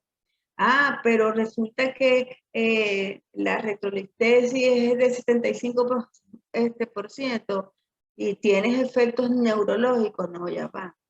Eso es quirúrgico. O sea, ahí no hay nada que hacer. ¿Por qué? Porque no podemos dejar que se siga desplazando. Ya la columna no va a su lugar. O sea, esa retrolistesis ya no vuelve así, ya se queda así. Pero hay que fijarla para que se quede ahí y no siga. ¿Ves? Porque no la podemos volver a su lugar. Pero que no se desplace más. Pues. Pero depende, mi amor. O sea, lo que te quiero decir es que depende de cada... Vamos a hacer tres preguntas más y con esto vamos a finalizar. Ya está. Muchas preguntas aquí, ¿no? ¿Qué consecuencias trae, pregunta Ana Quiroz de Coede, qué consecuencias trae iniciar el entrenamiento de una vez trotando sin antes hacer el trabajo de estiramiento? Bueno, mire, eso hay varias escuelas sobre eso.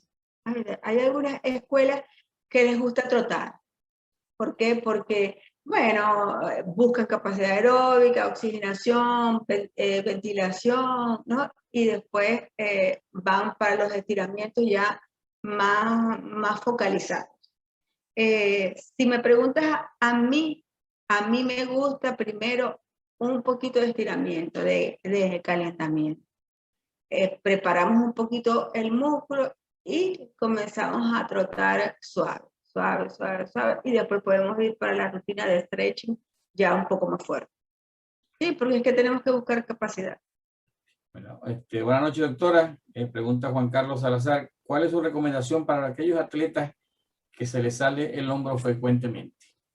Bueno, hay una inestabilidad del hombro, eso es quirúrgico, eso no hay nada que hacer. Lamentándolo mucho. yo explicaba, no sé si él estaba al principio, que el hombro más frecuentemente se luja hacia adelante. Y es porque hay una explicación anatómica, ¿no? Lo que dije, la cabeza se apoya contra un músculo que se llama subescapular y sobre la cápsula, más nada, no tiene otro soporte. Y casualidad que la cápsula en ese ladito tiene como un foramen, como un agujero de inestabilidad. Que cuando se salió la primera vez, el problema es que cuando se sale la primera vez, esa cápsula queda laxa, queda flojita. Por eso es que cada vez que haga algún movimiento de abducción y la cabeza la pegue, ¡pum! Por ahí se le va a ir. Claro, por ahí se le va a salir. Entonces, claro, ¿cuánto tiempo tiene saliéndose ese hombro? Porque si se ha salido muchas veces, entonces hay otra cosa, tiene unas lesiones en la cabeza y en la glenoide que se encuentran siempre. Entonces, como las dos lesiones se encuentran siempre, se va a alojar a cada rato. Entonces, es por el beneficio, va a ser una artrosis de hombro y después la cosa va a ser más complicada para una prótesis, que es preferible hacerle un tope óseo a la glenoide y tratar de mantener pues, la reducción. Pregunta por aquí también el sensei economista Luis Jiménez. En su opinión, en la vida del rendimiento deportivo de un atleta de alta competición, ¿cuántas veces se puede bajar de peso? Una pregunta de las 1008, como decimos nosotros. Difícil esa pregunta, ¿no? Claro que es muy difícil porque, bueno, ustedes lo tienen que saber más desde el punto de vista técnico en la categoría en que está. O sea, cuando él se refiere a bajar de peso es porque perdió el nivel, subió de peso y quiso bajar y volvió otra vez a su nivel, o ¿cómo? No, lo que pasa es que en el judo generalmente atletas bajan 2, 3, 4 kilos, hasta 5 kilos para competir en la categoría inferior, claro. porque saben que ahí es donde tienen un mayor chance competitivo. No es porque van a cambiar de categoría. Generalmente No, lo que dije al principio, Carlos, las habilidades, porque va a tener más habilidades que el otro. Claro, claro, correcto. Bueno, entonces él pregunta que cuántas veces es posible que ese atleta pueda estar teniendo esas pérdidas de peso. Yo creo que el problema fundamental aquí es cómo se pierde el peso. Pues, ¿qué es lo que haces tú para perder peso? Si tú haces una pérdida de peso programada. No, lo que pasa, lo que pasa ya te voy a explicar. Cuando se pierde peso muy frecuentemente, y se gana, ¿no? O sea, se gana peso y se pierde, se gana peso y se pierde. El músculo se debilita, ¿ves? Porque empiezas a perder colágeno, porque hay una infiltración. Claro, hay una infiltración de las células grasas que después las quitas, pero donde estaba esa célula grasa no se fortalece, entonces se pierde el colágeno. Entonces, dependiendo de la edad, ¿no? del atleta, todos con el tiempo, perdemos colágeno, perdemos elasticidad del músculo. Fíjate, tú ves a Schwarzenegger, que es un viejo y tiene sus músculos, pero todo aguado, o sea, todo flojo, todo, decirlo así, bien maracucho, ¿no? Todo así, todo feo. ¿Ves? Y puede tener muchos músculos y toda la vida fue deportista, ¿ves? Pero tú ves igual esa persona, pero a los 25 años, se podía bajar y podía subir, pues tenía el cuerpo y la musculatura, porque va perdiendo elasticidad. Entonces, ¿cuántas veces ha perdido y ha subido de peso y qué edad tiene? Porque bueno, si es un jovencito de 21 años, bueno, perdió 3 kilos para competencia, pero lo recuperó, hizo ejercicio y tomó sus suplementos proteicos, que eso es muy importante porque está perdiendo la creatinina, está perdiendo el fortalecimiento, tomó sus suplementos y volvió otra vez ok, bueno, puede ser, sí puede ser. Ahora pasó los 30 años, los 35 años, y quiere hacer la gracia esta cada ratito, no es tan fácil. Había que analizarlo. Vamos a hacer un estudio de eso, vamos a agarrar unos atletas aquí y unos atletas allá, y los podemos hacer eso. Así mismo es. Bueno, no hay más preguntas en este momento. Hay uno de las personas, uno de los participantes que está levantando la mano. Le voy a abrir el micrófono. Si alguien tiene algo que decir ya para finalizar, vamos a dar la oportunidad de que expresen alguna opinión o le hagan una pregunta directamente a la doctora Lilia. Entonces les pido por favor que levanten la mano y voy a seleccionar solamente dos personas para que puedan hacer eso. Le doy la palabra a César Girón, que está levantando la mano en este momento. Pero no tiene cámara. No la tiene activada. ¿Puedes activar el micrófono, César Girón? Ahí, y Jorge Miguel Batista Uzcategui, después de Elba, quiere también hacer una pregunta. Ok, perfecto. Buenas noches. Buenas ¿Me noches. escucha? Sí, perfecto. Te escuchamos. ¿Cómo está? Excelente su ponencia, la felicito, muchas gracias por su tiempo, por su dedicación. Gracias. La pregunta, hay algunos atletas que tienen una molestia en la falange de las manos por los agarres. Me dicen que se llama capsulitis. ¿Qué recomendaría para eso? Bueno, mira, la capsulitis es una inflamación de la membrana que recubre la articulación. O sea, todas las articulaciones en el cuerpo tienen una membrana que los nutre y que los envuelve, que se llama cápsula articular. La capsulitis es una inflamación que sucede por eso. El problema es que si no vigilamos la técnica, no vigilamos el agarre, las medidas de protección, los vendajitos, que generalmente pueden ser circulares al principio, ¿no? Vamos a tener problemas porque se va a hacer crónico y va a dañar la articulación. Porque allí sucede lo que yo explicaba antes, que hay derrame articular, ahí hay líquido de más. Por eso es que hay algunos que se les ve como que dematizados. ¿Ves? Lo que pasa es que como son las manos y son tan pequeñitos, no se nota, no es como en la rodilla, pero ahí cada vez que hay una capsulitis, hay un derrame articular. Entonces, yo recomiendo fisioterapia. Mira, la parafina ahí cae muy bien, la parafina, el tanque, también hidroneumático con el remolino, es un buen antiinflamatorio. Se ponga un poquito de calor en la casa. El ultrasonido a veces está contraindicado porque da mucho dolor. Tú le pones ultrasonido como la articulación muy pequeñita, con el ultrasonido da un poquito de dolor. Hay unos ahorita muy específicos, muy puntuales, pequeños, que bueno, pero hay que manejar la técnica. O sea, porque esa es una de las complicaciones de los hidrógenos. Mira esa foto que puse, que conseguí tan linda, de un señor ya de edad, y tiene una artritis, ¿ves? Porque la complicación final son procesos artrósicos de desgaste. Muy bien. Tiene la palabra ahora Jorge Batista. Adelante, Jorge. Hola, buenas noches, ¿me escuchan? Sí, cómo no, perfecto. Sí, cómo no, perfecto. Ok, buenas noches para todo el judo venezolano. Buenas noches, doctora. Agradecido por su tiempo para nutrir la familia del judo venezolano. Doctora, mi pregunta es la siguiente. ¿Existe un test, una prueba que nos determine por lo menos en las lesiones que están permanentes, por decir los esguinces, los tobillos, que son crónicas, ¿ok?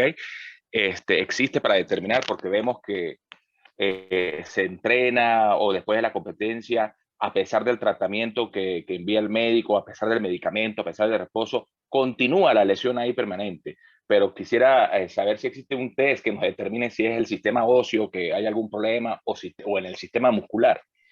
Tú dices, pero solamente el tobillo.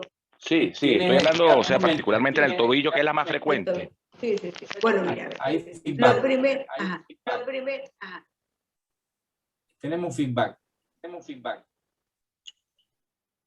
¿Alguien tiene no sé si eras tú, Lilia, que regresando la voz? Pero A yo vos. no, yo tengo mis audífonos puestos, no tengo nada, no tengo nada. ¿Qué puedo hacer? A ver, dime. ¿Qué puedo hacer? A ver, dime. Yo tengo mis audífonos puestos por lo mismo, para que no vaya nada. Yo Bueno, la escucho perfecto bueno. también. sí, bueno, seguimos. Sí, Bueno, perfecto. bueno, mira, el problema es que yo también lo medio dije antes, ¿no? Si el atleta tuvo un esguince inicial, ¿verdad? Y por lo que entiendo que tú me dices, pues sigue con el dolor, ¿verdad? O sea, sigue con el dolor y se cura y comienza a entrenar y otra vez, ¿verdad? Entonces, fíjate, tenemos que visualizar que pueden estar pasando dos cosas. Primero, que tenga una inestabilidad de los músculos peroneos. Mira, los músculos peroneos bajan por toda la pierna, por la parte externa. Uno llega y termina en la base del quinto metatarsiano y el otro surge y continúa y termina en la parte del primer meta, o sea, cruza por debajo el pie completamente. Y los peroneos son los encargados de mantener la estabilidad del tobillo para que no se vayan en inversión, es decir, para que no se vayan en paro, no se vayan hacia adentro. Si todavía está ocurriendo eso, hay que revisar los peroneos. Es mi consejo. Si están débiles, tenemos que trabajarlos con fisioterapia para que se pongan fuertes. Si hay una sinovitis de ellos, hay que... ¿Sí me escuchan? Si hay una sinovitis de ellos, podemos hacer un ecograma de partes blandas y poder ver si hay un derrame articular y qué es lo que sucede. Y la otra cosa que tenemos que descartar, que es muy frecuente y pasa desapercibido, es que tenga una lesión de la sindesmosis. Fíjate, la sindesmosis es una articulación que existe entre la tibia y el peroneo. Es decir, es una membrana que une los dos huesos y mantiene la mortaja. Esto lo que hace el tobillo. ¿Ves? Cuando la sindesmosis se daña en los esguinces, es muy frecuente y se lesiona, se estira, hay una inestabilidad del tobillo porque la mortaja, que es la parte de arriba, no es estable allí, ¿ves? No lo mantiene. Y eso hay que revisar. Y esas son las dos causas por las cuales la gente llama los esguinces crónicos, ¿ves? Que se repiten y se repiten. O inestabilidad de los peroneos, o que tenga una lesión de la sindesmosis tibio-estragalítica. Para la sindesmosis, si tenemos que hacer una radiografía, mira, una radiografía simple que se llama en mortaja o en estrés o AP con estrés, ¿no? Y se mide un signo, que ahí hay un signo, que te lo voy a decir para que lo busques, que se llama Merlet-Dugnier. Ese signo tú lo mides y si está alterada, esa sindesmosis está abierta y el paciente todo el tiempo va a tener problemas con el tobillo, todo el tiempo, y es lo que llama esguinces crónicos, porque no tiene estabilidad, ¿ves? O sencilla, y lo mejor que le puede pasar, no lo mejor, porque aquello es más complicado, pero lo mejor sería una inestabilidad de los peroneos, que eso es súper fácil, eso con fisioterapia lo mejora, ejercicio, mira, caminar de puntas, caminar de talones, caminar con los bordes de afuera, tener un palito de escoba y hacer ejercicios en la planta del pie, un poquito de electroestimulación. La electroestimulación, además de que es analgesia, le va a fortalecer la musculatura, pero tenemos que fortalecer los peroneos. Esas dos cosas son las que hay que descartar. Te aconsejo que bueno, que lo lleves y sugieras, pues, ¿no? A alguien sugiera el descarte de esas dos patologías, que es lo más frecuente. Bueno, Lilia, ya no te vamos a seguir molestando. Hemos llegado con esto al final de esta excelente presentación que nos has dado hoy. Creo que la gente ha quedado muy complacida, muy contenta con tu intervención, con tu Además, una Me alegro. explicación muy clara, muy limpia, muy pedagógica. Bueno, como buena docente que eres tú de nuestra universidad, ¿no? Agradecer a todos los que se incorporaron, a todos los que participaron, por estar aquí, a nuestros invitados de otros países que también tuvieron la dedicación de conectarse para aprender y compartir con nosotros esta área del conocimiento. Te vamos a seguir molestando. Sí, claro. Este es un abreboca de todo lo que la ayuda que nos puedes brindar a Ayuda Nacional para mejorar. Recuerden que mañana se vence el plazo a las 12 de la noche para entregar el resumen de la actividad anterior con el sensei William Bernal. Agradecerle a todos por su participación. A ti, Lilia, infinitas gracias. Te dejo solamente para que te despidas de todos y entonces finalicemos esta ponencia, esta excelente presentación que hoy nos ha dado. Sí, bueno, muchísimas gracias. Estoy feliz porque esto me encanta, ¿no? La docencia, el deporte, esto me llena mucho, me hace muy feliz. Y pasé un rato súper agradable. Estoy a la orden. Cualquier tema que quieran profundizar, que quieran hablar, me dicen y lo preparamos, lo conversamos, para eso estamos. El médico del deporte es para entregarse, es para ayudar a los atletas, es para hacer ese triángulo maravilloso entre el entrenador y ellos. Y bueno, solamente me queda agradecerles y, bueno, y que a la orden estoy. Bueno, muchas gracias. Entonces nos despedimos hasta Okay. el próximo evento que tenemos. Ya tengo tantas cosas en la cabeza que no recuerdo en este momento cuál es nuestra próxima presentación, pero la voy a buscar aquí rápidamente para decirles el día y la hora, que todos estén pendientes de conectarse ese día a través de las coordenadas que nosotros enviamos. Lo importante es inscribirse, ¿no? Para poder participar. La próxima la tenemos el día 26 de junio, diseño metodológico para la formación del judoka infantil orientado hacia el rendimiento competitivo, del licenciado Wilfredo Eduardo Rodríguez. Va a ser una excelente ponencia que se la recomiendo realmente porque es muy interesante. He estado hablando con Wilfredo sobre esto que nos va a presentar. Sumamente interesante e importante para todos los entrenadores, las asociaciones, y aquellos que trabajan con niños. Esto va a ser realmente formidable y se la recomiendo. Entonces, bueno, Lilia, muchas gracias por todo. Infinitamente agradecido el Judo Nacional contigo. Ya Judo Zuliano te debemos muchas cosas. Gracias por todo, gracias por estar con nosotros.